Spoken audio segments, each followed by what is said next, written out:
High, আমি হাবিব।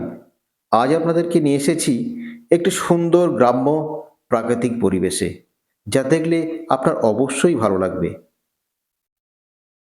প্রকৃতি আর গ্রাম এই উভয়ের মধ্যে যে একটা নিবিড় সম্পর্ক, তা না দেখলে বিশ্বাস করা যায় না। সৃষ্টিকর্তা নিজের মতো করে বানিয়েছে গ্রাম আর প্রাকৃতিক পরিবেশকে। দুজনের মধ্যে সম্পর্কর যে একটা নিবিড় সম্পর্ক, সেটা আমরা অনেক সময় উপলব্ধি করতে পারি না। আমরা গ্রামে থাকি তো, তাই গ্রামকে এতটা মর্ম বুঝি না।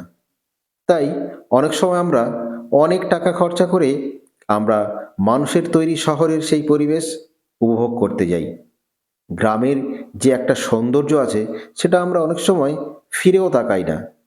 দেখুন কি সুন্দর মনোরম পরিবেশ, আর এই সৌন্দর্যর কি খামখেয়ালি দেখুন।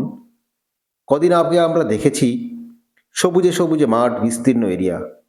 এখন সোনালী ধান, পাকা ধানে ঝকঝক করছে পুরো মাঠ। কয়েকদিন পরে দেখব একদম বিস্তীর্ণ মাঠ ফাঁকা ধুধু করছে। আবার তার কিছুদিন পরেই আবার সবুজে সবুজে ভর্তি সোনার ফসল ফলবে। এই প্রাকৃতিক সৌন্দর্য আমরা অনেক সময় উপভোগ করি না, ফিরেও দেখি না। তাই আজকে আমি আপনাদেরকে